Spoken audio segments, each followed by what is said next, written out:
Hello everybody, this is Make It Better, and today we're doing the morning what ifs. So you will hear my car moving.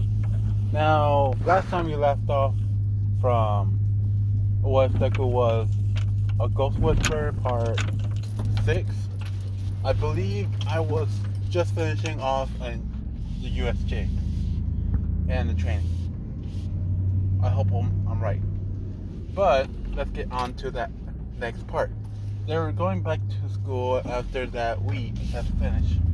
And well, they're over in the classroom. Everything is going well, good, until they were told that they're going to do the sports festival. They're asking why for all this. And Aizawa tells them to, well, the reason is basically because to show the world that they're not scared of an attack happening in their school. To show the world that has not changed anything. Putting up a front, if you will. Everybody's a little scared, but had to go along with it since it's a school. But now they change gears and remember how fun it's going to be. And they're starting to talk about all the stuff that has happened in the past and try to guess what's going to happen in this time. When they're leaving for, well, the next classroom, no, actually it was for, I don't know. Well, yeah, I'll just say it's the end of the day. It'll be tomorrow. After they are trying to leave, they are stopped by multiple classrooms, students, exactly, telling them that they're here to see or how great of a class 1A is, and if the stories are true. Now Zuko, he doesn't mind all of this. He looks at them and smiles, say nothing, and phase, well, disappeared and go straight through them. They felt a little chill when they felt Zuko going through them. Or something going through them. And they looked on the other side and see Zuko just walking away as if they were never there. Now Bakugo is chuckling at all this.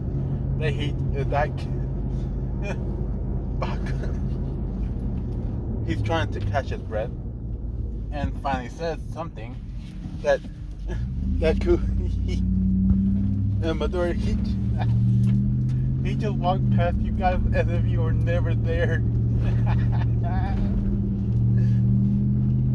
And some of the class 1As and some of the students there that's from other classes also started to laugh. But Zuko, not knowing all this, he was more focused on his training. Oof. You can turn on your headlights.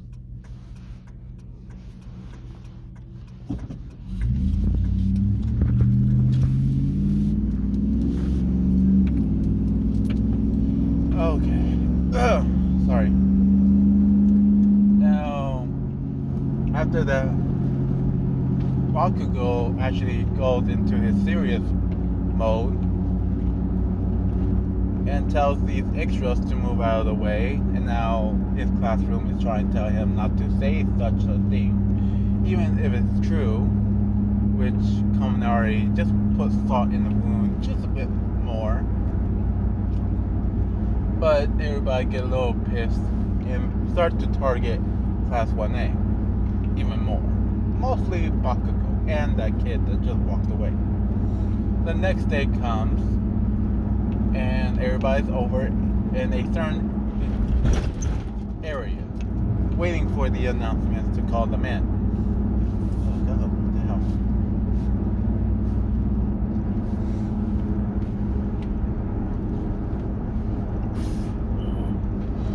Sorry, I just needed a burp. Now, where was I? Right.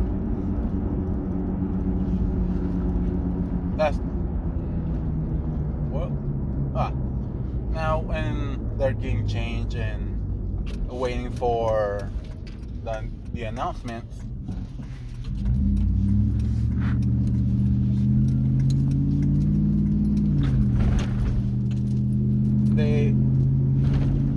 Bakugo, Kirishima, Tominari went towards Zuko and challenged him, saying that it's war, and kind of chuckling and give each other a fist bump. Oh, dang, something is keep going in. Ow. Now, Zuko takes this challenge and says, "See you in the finish line." Now, they were called up by all of this, and Zuko did not have a chance to talk to Hakakure about anything.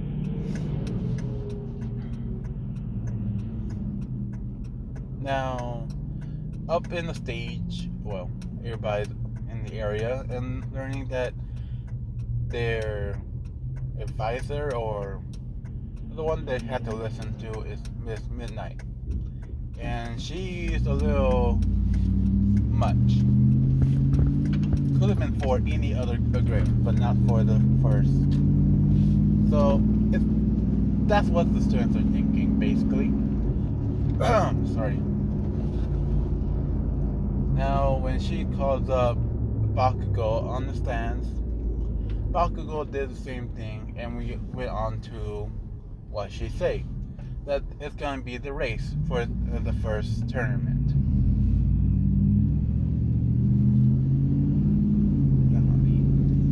Then everybody gets ready. Zuko's in the background, and then he hears something that he wished he never heard. She said, "And one more thing.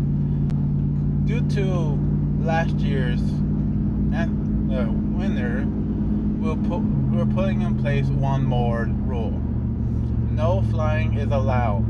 You are only allowed to go up to this certain height, which is basically just jumping, and no more. And not as well as not in the air for this amount of time.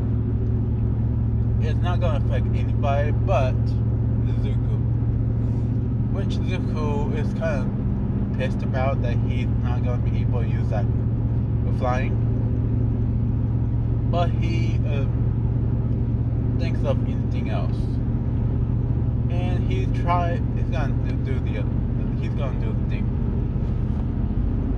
The moment President Mike asks Aizawa what is the first thing they need to look out for, and when the bell rang, or Midnight said go, he said the door. And everybody is running, getting crammed up in the door, trying to get through it. And it's getting harder and harder every time they move. But for Zuko, he saw all of this and was happy that he figured out his power just a bit more, and he just disappeared. Basically ran straight through all of them.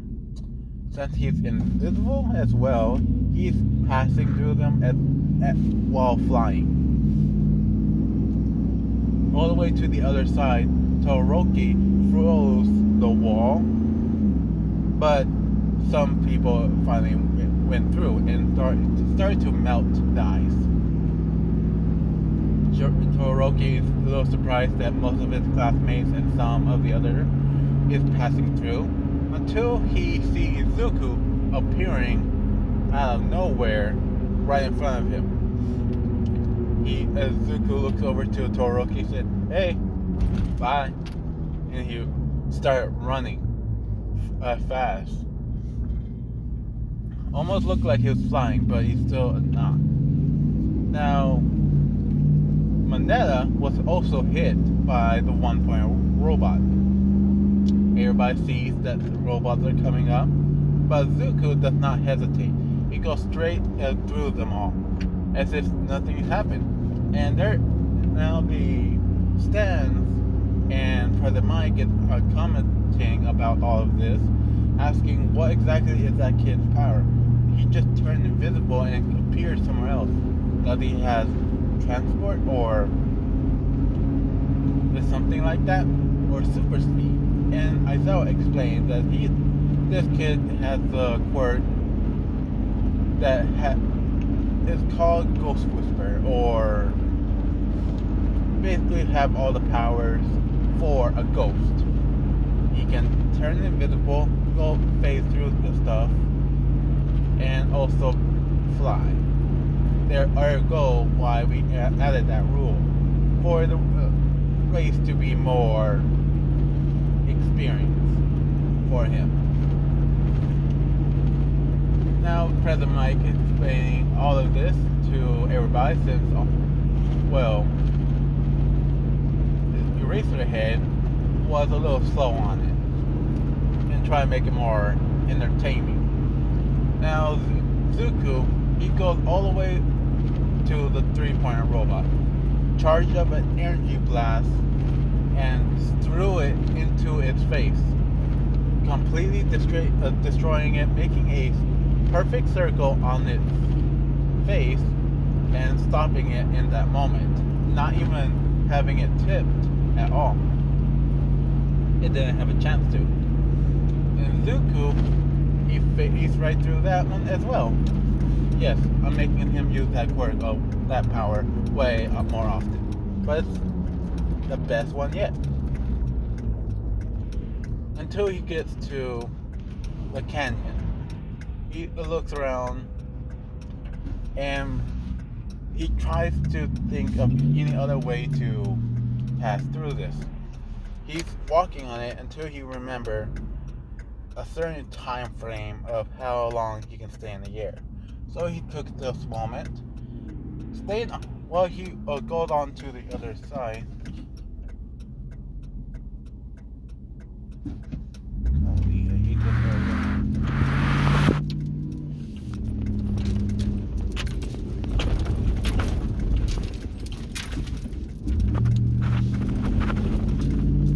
Yeah, I really hate that area.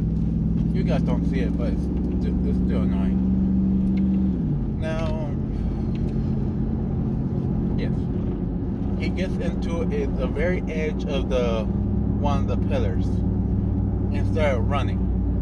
Everybody on the stage watching Zuko doing this don't understand what's going on. Why is he running so fast? Until he jumped off of the edge, not even looking at the rope, going straight towards the edge of the other side. Oh fuck. And well, he started to fly. Everybody's surprised that his legs disappeared and only showed like a whisper or a tail coming off of his waist. And Aizawa is explaining that Zuko found a loophole through the flying rules. And they look at the timer and seeing it, there's a countdown for every second. Until it hits 0, Zuko stopped. He touched the ground and he made it through the other side of the canyon. Which Zuko said yes and started running off. Everybody else finally gets to the canyon. Zuko is not that far ahead, but it is far.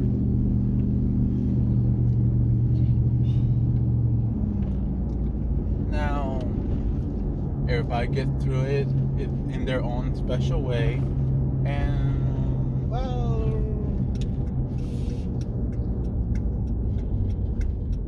oh my neck. Zuko is now over at the minefield. He getting the information that he needs for the minefield, that they're for show, but they still kick a very great punch. Give a really good punch. And Zuko decide to walk slowly on these. Be careful with it. First ran, jogged, and then walked because he doesn't want to get explosion on it. Not thinking straight. He hears in the background that they're someone's coming with huge explosions. There, Zuko looks back and sees Bakugo with a huge grin on him. That he's happy that he chose Zuko as his rival. Everybody else is coming. Well, the rest of his classmates are toweling right behind him as well, being all serious like. But Zuko takes this a chance and disappeared in front of their eyes again. And this time, Zuko, instead of walking through or running through, he phased down to the ground and decided to fly underground. I'm not sure if that can happen, but I'm making it where he is. He's flying through, kind of like swimming, all the way under until he reached to the end of the minefield. And when he got up, he miscalculated and he appeared again, became tangible, and why the hell would that always happen? And sadly stepped on a few explosions. Everybody looked over there, seeing Zuko somehow made it to the other side. Everybody's pissed. The students are pissed. The spectators and President Mike, as well as Aizawa, are surprised that Zuko made it that far. And without that explosion, they will never have seen him there. Now, Zuko is not checked. He was flying up in the air, and at this moment, Todoroki and Bakugo has a chance to go and pass him. Zuko, with that moment of clarity, threw a huge blast. He didn't charge it up, but enough where he hit the rest of the explosion, the mines around him, to affect both of them. Zuko was already in the air, but with that little boost, he directed his body to move forward and rolling all as far as he can, and then at one point started to run. And like in canon, he passed the first place. I'm going to end it at this point because I'm at work. Bye.